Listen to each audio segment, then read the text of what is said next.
Good morning. It's cold. November 29th. It's supposed to warm up in the next day or so. Today we're going to do a video on Spring Hill. Spring Hill is unique in that it's in two counties. It's in Hillsborough County and it's in Pasco County. So let's go ahead and look at the map. If you're talking about, let me get this out of the way somehow. Here we go. So uniquely, Spring Hill is actually not a city like Newport Richey is a city. It has a police department. It has a city hall. It has a mayor. Spring Hill is what's known as a census designated place.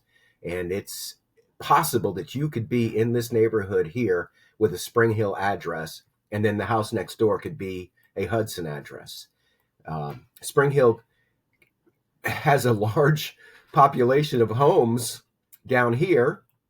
And then as we move north, there's a substantial population of homes up here near the county line road, which distinguishes Pasco from, here's the county line road. So substantially, a lot of homes in Spring Hill are in Hernando County. But that doesn't matter. What matters is that we're just shopping. And you may be shopping because you're a buyer, or you may be shopping because you're a seller. Let's go ahead and get the city back in here. And when I say shopping as a seller, really doing the comparables to find out what a property's worth. There are 774 homes available in Spring Hill right now. The cheap ones are going to be condos and mobile homes. And for the sake of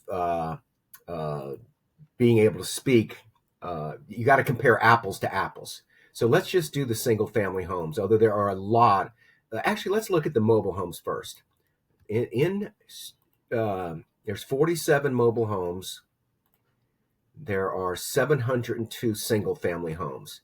Now, if you're a buyer and you're going to be one of my customers, we're only going to look at non-flood zones. The only flood zones you want to buy are when you're actually on the water and you have the benefits, the amenities of waterfront. Being across the street from a waterfront home and having to pay the same flood insurance and not have the amenities. You might as well be a mile away, have no flood insurance, and save $2,000, $5,000, $10,000, $12,000 a year on flood insurance. So right now we're down to 688 properties without flood zones. Generally speaking, apples to apples, let's look at 3-bedroom homes. There's 300 of them. Let's look at 2-bathroom homes. That brings us to 260. And then let's assume that we want a garage. And if you could buy a 2-car garage for the same price as a 1-car garage, you're going to want to buy the 2-car garage. Now, we want to put some kind of pricing on this because otherwise we're going to have way too much. So let's say we're going to do under $400,000. We're down to 193 properties. Now, if you're buying a $400,000 home and you're willing to take 3 bedrooms, you're also willing to take 4 bedrooms. So let's add the 3 bedrooms plus. Let's add the 2 bathrooms plus. And then if you're willing to buy a 2-car garage, you're certainly willing to take a 3-car garage for the same price. So now we're sitting at 359 properties.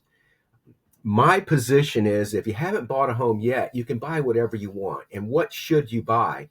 In my opinion, you have to buy a home that is built by block. It used to be we didn't have tornadoes in Florida, but now we do. And if you're going to buy something, you might as well buy a block home. And finally, dirt roads. Dirt roads are fine, except that they may pave them someday, and you might end up getting a paving lien in the future. So we don't want to buy dirt roads if we have the opportunity to pick whatever we want. Let's pick what is going to give us the least amount of future expenses. People say, oh, the county's going to pave the road. Well, they do, but they put a lien on these properties that are on the road. So we're at 211 properties that are below 400 grand. They're block homes that are not in flood zones. The cheapest home on the market right now is this one on Dahlberg. Now, Dahlberg's good because Dahlberg is 1 acres plus. This particular property has 1.8 acres, and it's the cheapest block home in Pasco County, in Spring Hill. And there's always a reason why they're cheap, but 1.8 acres with a swimming pool, very small house, but it's got a nice garage. So this is obviously going to be a handyman special, $249,000. And truthfully, we should only compare acreage homes to acreage homes. This one's less than a half an acre, River Road, Spring Hill.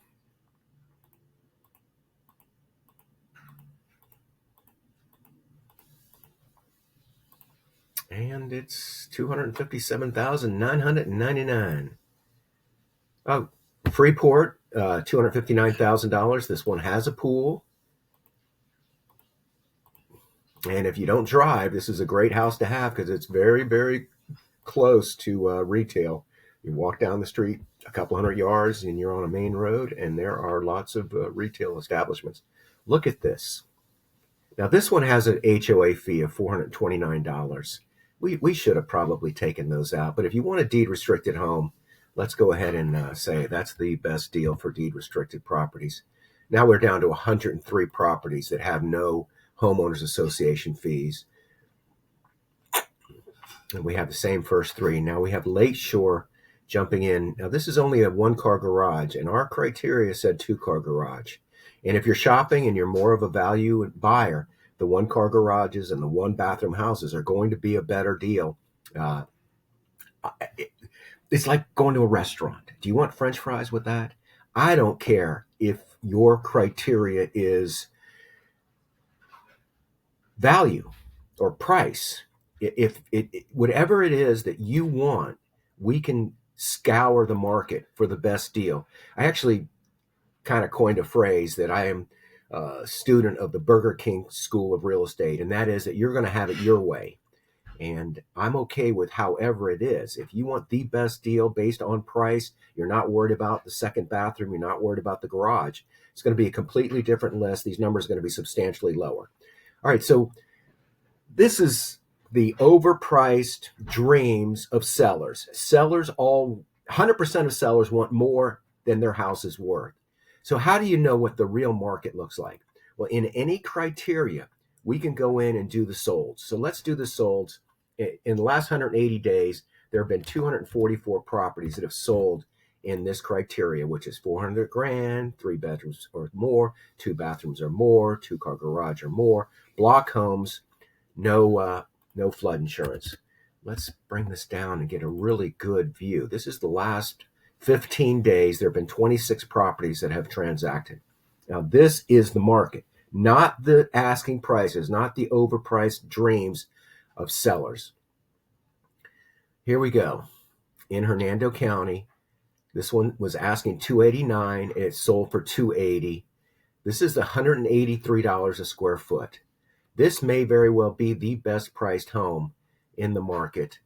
It's 1,578 square feet. Actually, there'll probably be some larger homes that have a lower price per square foot. So let's not lock that in. We're at $192 a square foot, sold in 54 days.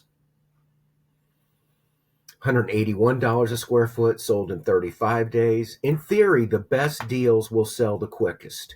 77 days. This is a 4-bedroom home, $171 a square foot. $176 a square foot in 57 days, asking $285 and sold for $250.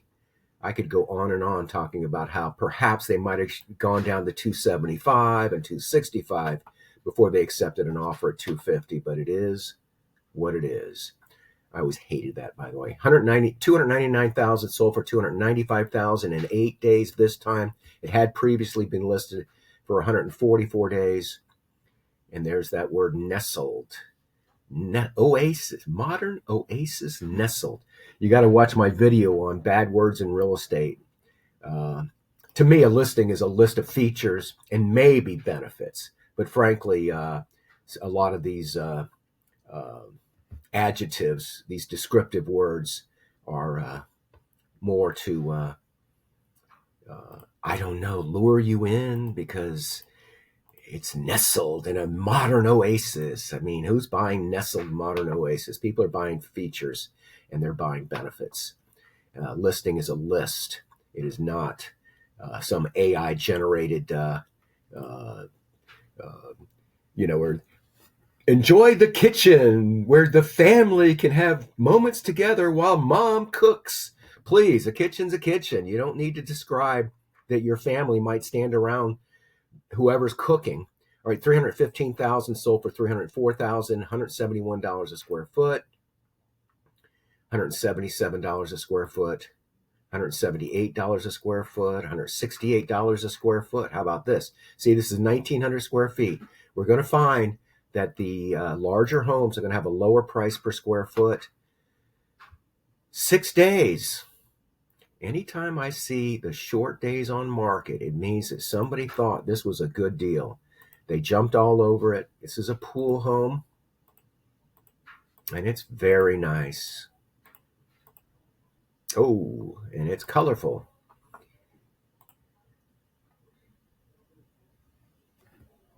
$191 a square foot. So if you're buying in Spring Hill in this criteria, you want to pay $170 to $190 a square foot.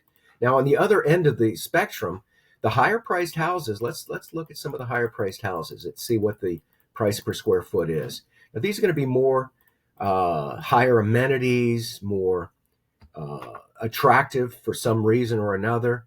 This one sold for $206 a square foot. 1,900 square foot. The highest priced home in this criteria, 399,000, sold for 385,000 in 26 days. $214 a square foot. So the pricing, because we have the $400,000 limitation on it, our price per square foot is pretty